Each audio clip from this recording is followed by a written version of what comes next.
Hey everyone, welcome back. Today we are looking at the RC4 drive Baja Claw TTC crawling tire coming in their X2SS compound, I believe. I do not recall the cost of these tires. I meant to look it up before I came out here and then I forgot, and I don't get very good service out here, so I know they're around 30. They might be under $30, like $25, $26 a pair. But for the sake of this review, I'm going to split the difference and assume that they're about $28 a pair. I could be off by a couple dollars there, but that's what happens when I don't do my due diligence. Inside the Baja Claws today, we are running Endura silicones. We are running greens up front, which is their softest, and we are running blues in rear, which is their medium. And on the side hill, we are attempting the lower line first, which is where we put the driver's side front tire below that crack in the rock that you see right there. Because this is a steeper part of the rock, and as we turn up, we have to go across that crack, which makes it harder. A little bit more side slide from the TTC than is optimal, but of course with the extreme chevron lug design, that is pretty much to be expected. Right now we are largely going to be relying on compound to keep us on the rock, as chevron lugs like to slide sideways on the side hill. And I'm going to have to choose my line carefully. Endura silicone's holding up well. I need to turn up at the right moment where the rear tire is not down in a pocket, so that it can slide a little and allow me to pivot. Now is going to be the critical part where I'm either going to roll out or the tire is going to do what I need it to do. Hobby Wing Fusion Pro giving me okay. There's the rollout. But we're going to try that same line again because I saw enough to where I think it can do it. Can't guarantee that my driving was perfect there. I might have went a little too slow with the throttle. Don't want to goose it, but sometimes you want to move fast enough to where it's not just sitting there getting heavier and heavier on one tire. Ooh, a lot of slide from the rear there. Didn't come on the obstacle the right way. We'll see if that affects me or not. I think it's going to.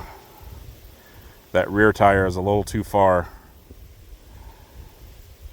Is that going to be a bad thing or a good thing? Let's turn in a little bit sooner. Let's turn up right now. I think we're going to roll out again.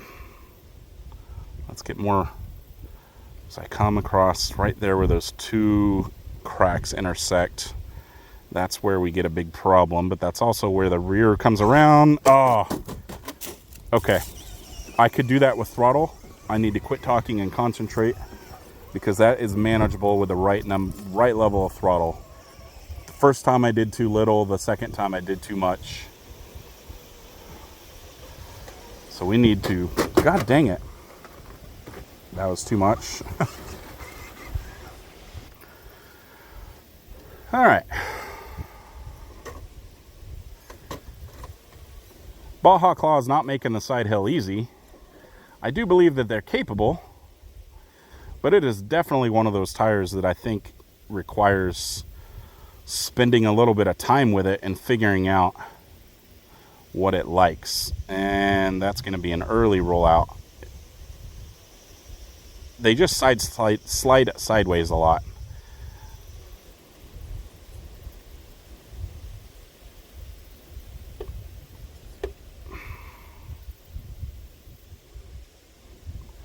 Need to get that rear set down. There we go. Nope. I don't see the point in just letting it fall. Okay. I think it can get the hard line, but we're going to fail it for the sake of the tire test and take the easier line, which is where we do driver's side tire above this line. And that's just a little bit easier for the tire to handle. There's not quite as much pocketing. There's not as many cracks in the rock that it has to deal with, and we turn up sooner. Start turning up right now.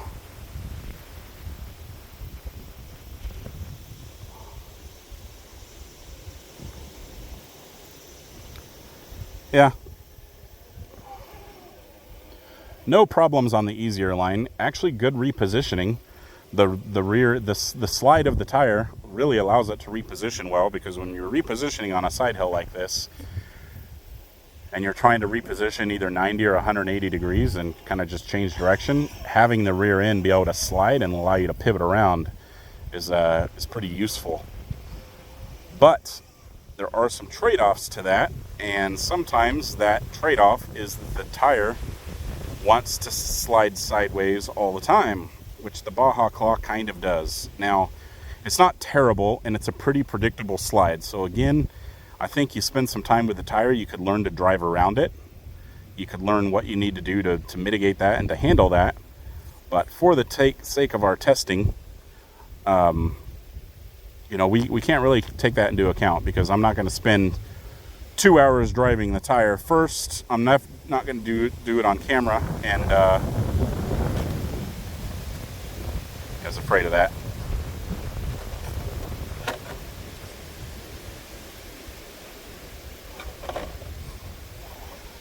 So, okay performance on the side hill.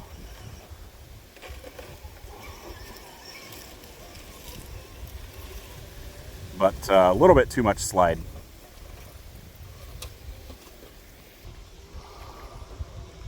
Coming up to our second obstacle now. That sun's starting to make it pretty hot. As you know, I come out here either for a weekend and camp, or at least come out here for a day. Today I'm just out here for the day. I've got stuff I got to be back for first thing in the morning, so not staying the night. But I'll be shooting 8 to 10 videos today. This is my third so far. Been at it for about an hour and a half. It's only 9:30 in the morning, but it is 87 right now. The high today is going to be a little over 100.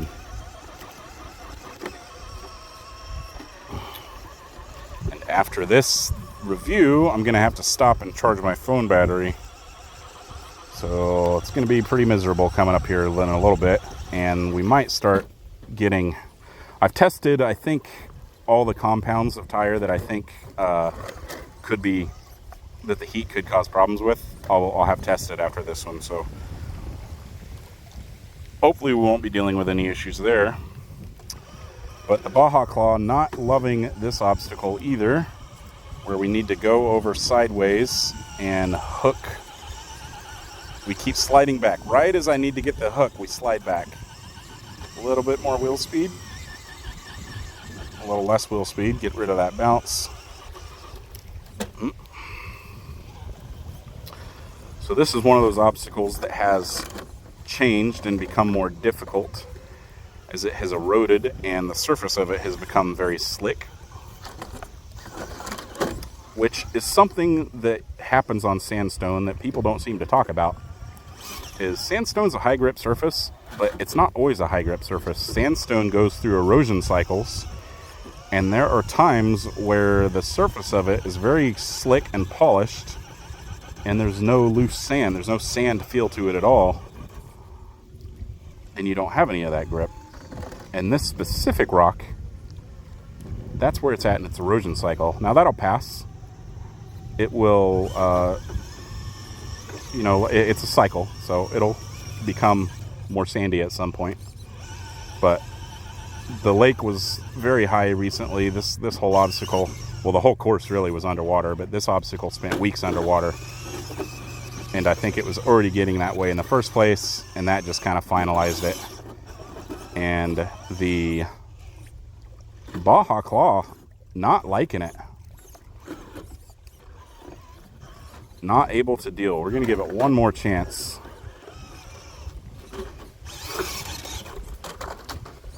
Nope. Now we're going to just break something. The $30 set, not pair, but set of Amazon Batrazi Precipice tires were able to do that obstacle just before these. Just got done testing those. And now the Baja Claw is struggling here. And I'm not convinced that I didn't get a little bit of mismatch with the rear foam. I think, so I went again with the green Injora silicones up front and the blue Injora silicones in rear. Which when I do a dual stage foam, a lot of times I do a soft medium combination. And those rears, those blue in the rear, I mean, they're conforming to the surface. But I wonder if I shouldn't be running greens all the way around. There's a definite difference in feel with these tires. More so than there usually is when I run a soft medium. And I just wonder if with the way the carcass is designed with this Baja Claw, if I shouldn't be running greens all the way around. That blue might be just a little bit stiff for the rear, which would cause problems with our side hilling for sure. But even that rollout right there, like that hardly ever happens.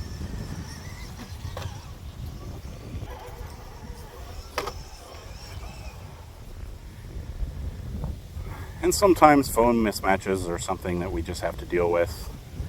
I have spent now 3 videos with the stupid Boom Racing Aggressor just trying to see if there's a foam. That was very good. No struggles there. Just trying to see if there's a foam that actually works with that tire. Haven't found the magic combo yet, but sometimes that's what it takes. Sometimes testing a tire is also about finding what the right mate of a foam, what the right foam for it is. And wouldn't it be great if we didn't have to do that? If every manufacturer matched a good foam to their tire and quit giving us these super soft open cell foams that just fill the tire and don't actually do anything. They give you good forward drive in a perfect situation, but they're too soft and too, they don't side hill at all and they collapse too much a lot. It would be really nice if all manufacturers charged $10 more for, hell, even a pair. So $20 more for a set of tires, but they came with foams that were dual stage and were very well matched to the tire. Oh, that would be so fair. I would pay that in a heartbeat. And I think most people would, at least most people who understand the importance of a foam, or an insert, let's call it. And I think that's probably the most difficult part about trying to test tires and trying to, I came on that a little bit too far. Yeah, we'll just go down like this.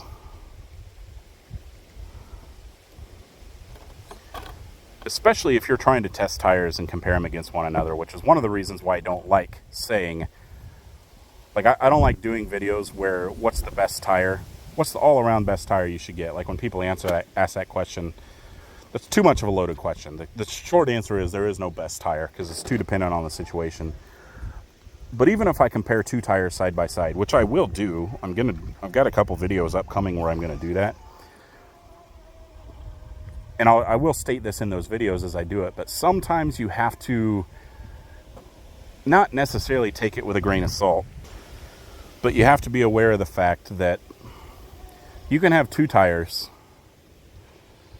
that are running the exact same foam, which is what I typically try to do if I do a tire comparison test. So I'll just tell you one of the videos that's upcoming. It's going to be J Concepts Ruptures versus Upgrade RC razor wires. Very good there. That was a really good obstacle. There's no struggle. What are these called? Baja Claws able to pull up there without problem. But anyway, comparing the razor wire and the Rupture together, I'm going to run the same foams in those tires, and I'm going to run SL3D inserts for the Ruptures. And the reason is because those tires are basically the same size, and I've measured the inner dimensions of those tires, and they're very, very, very close. And that quote Rupture 3D insert fits very well in the razor wire. So I think it's going to be a decent, comparison to run that same insert. However, depending on how that test goes, I plan on probably also testing them both with like a crawler innovation dual stage foam. And if one tire stands out over the other with the 3D insert, what I will be looking for is that it stands out in pretty much the same ways among the other with the crawler innovation foam. And that's how I will determine whether a tire is actually better than another tire, because it could be maybe the rupture is a lot better than the razor wire on the 3D insert, but the razor wire is a lot better than a rupture with the crawler innervation foam. And if that's the case, then you've got to do a rupture with a 3D insert with a razor wire with a crawler innervation foam. So, and that is not a hint of what's to come. I haven't done this test yet, so don't mistake that for that's what happened. I'm just saying, if that's what happened, you can see how comparing a set of tires side by side can take a lot of time, because you can't just slap the same set of inserts in a tire and then say, yeah, this one's better than that one because it performed differently, because it performed better. Like, sometimes a tire is going to do better. It's going to be better matched to an insert than another tire is matched to that insert. So here we need to go up and hook the side lug on the edge of this rock, or the side wall, and use the side lug to pull it up. Just about flipped over backwards there. The Baja Claw doesn't have much side lug, and we're not able to slow crawl this. The Upgrade RC Rock Claw did. It slow crawled up this obstacle without even hooking the side lug. I can't even slow crawl onto it, really. So, can we get over there? Not without wheel speed. It's time for a little bit of wheel speed. Yeah, a lot of bounce coming from those Injora blues. I should have put greens in the rear. I regret that.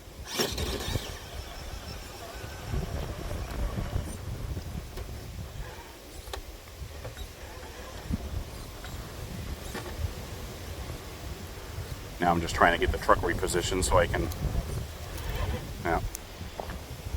Sorry, we started hitting slipper there, so did a reset.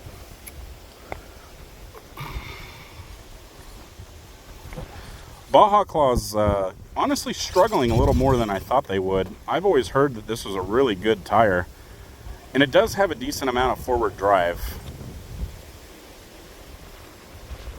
And admittedly, I really feel like I would have, if I had greens in the rear, I think these might be doing better. But then again, I don't know, because those rear, it's not like the rear are not conforming to the surface. I mean, they're collapsing a decent amount, the right amount. They have the right amount of bag. Hell, maybe I need blue up front and no greens at all. Blue all the way around. But we were able to get up there. Come on. Just not quite as easily as I might have assumed that they would have. But that's also why I try really hard not to watch a lot of other reviews until I've reviewed a pair of tires at least. Like, I might watch some afterwards, but I try not to go into it with too many preconceived notions, because your mileage may vary, and you guys need to take that into account when you watch my reviews. Just because a tire does well or does poorly for me does not necessarily mean that you will have the same experience with it, especially if you crawl on different surfaces. I crawl most of the time. It's pretty warm. I mean, we do have all 4 seasons here in Kansas, but spring, summer, and fall, it's usually like 70 degrees and hotter. So for the majority of the year, for about 9 months out of the year, I would say I've got at least 60 degrees. So it's usually warm. Wow, no issues there. No hang up, and that is because that blue insert in that rear tire, it's full size class 2, just carried the diff just over that hang up. I'm aware there's probably a lot of wind noise right now. But anyway, terrain and climate is something that impacts a tire's abilities a lot. And so when you watch reviews like this, you need to really pay attention to the terrain that the person is crawling on, or driving on, let's just say, and the climate that they're in, and compare that to your own. And then, even if yours is identical, like even if you brought your truck out with me and crawled on this same course, there's no saying that if I put this exact same set of tires, took them off of here and put them on yours, that your performance would be the same, because obviously the rigs are different. Little bit of a bump to get on the obstacle. Can we stay on? without rolling over backwards or without applying more wheel speed. I just need to find, there we go. There we go. Come on. Not exactly walking up, but not bad. But anyway, whenever you watch a review, don't watch a review and draw a final conclusion on a product from that review, especially if you're looking at like a tire or a crawler or something like that, because opinions come into play. I try to keep my prejudice out of it, but opinions are going to come into play. I will fully admit, when I test a Proline tire, I don't want it to do well because I hate Horizon Hobby. I don't have anything against Proline tires per se, although I do think they're a bit overpriced, because I do think that they're overhyped. I think people think Prolines are better than they are, but I'm basing that off of my own experience, and that is entirely my point, is just because a tire does amazing for me or does crappy for me doesn't mean that it'll do the same for you. So you should really pay attention when you're watching videos, and this is why I think that 7-minute videos are a waste of time. I know that sometimes maybe my 20 or 30-minute reviews might be a little hard to watch the whole thing, especially because I know I'm a long-winded person. There's a good showing there. No hesitation. I know I'm long-winded. I know I tend to ramble. I guess I'm just socially awkward, but I do think it's important to, even in a 20 or 30-minute review, it's really hard to drive a tire for 20 minutes and then be able to give you an honest, like, fully vetted opinion. I can give you a pretty good opinion. I've got enough experience in the hobby to where if I drive a tire for half an hour on this course, I can kind of tell you how that tire is. Like, I can say, at the very least, whether that tire is worth your money or not. I messed up the camera again and cut myself off. But anyway, I can give you an idea of how I think a tire is, and it's going to be fairly accurate. And if you watch a good review, most reviewers can do that. I still do not think that there's a place for 5 to 7 minute reviews. I think they're a waste of time. I don't think that they can possibly be an honest opinion, but maybe they're cutting out a lot of driving and just talking. But anyway, all I'm saying is, when you watch a review, take what you watch into consideration, but also weigh it against your own experience and the type of terrain and the vehicle you're putting that tire on, because it matters. And just because this tire may or may not do good on my vehicle doesn't mean that you will have the same experience. But anyway, let's talk Baja Claw TTC. Overall, it's an okay tire, I think. It did okay on most of my obstacles. I don't think it did very well side hilling, but I'm skeptical about the insert tire combination that I have going on here. In fact, I'm so skeptical about it that I'm going to pull these inserts out and I'm going to put in like probably Crawler Innovation dual stage foams and test these again. I don't know if I'll do that on camera. I probably won't, unless my results change a lot. If I test them again and there's a lot different results, then I'll do another video. I'll do a follow-up video. Right now, I mean, mid-range, they're okay if you really like the way they look, or, I mean, it is a scale tire, so if you're building a truck that is, you know, or you're building a crawler that is modeled after your own personal vehicle or a vehicle you like and it uses these tires, they're not going to be terrible, but generally speaking, I think that there's a lot better options out there. But again, keep in mind both things that I've said about experience not being universal, and I don't think I have a very good foam match or insert match to these tires, so I'll be testing that again. There will be a follow-up if things change. Until then, have a good one, everybody.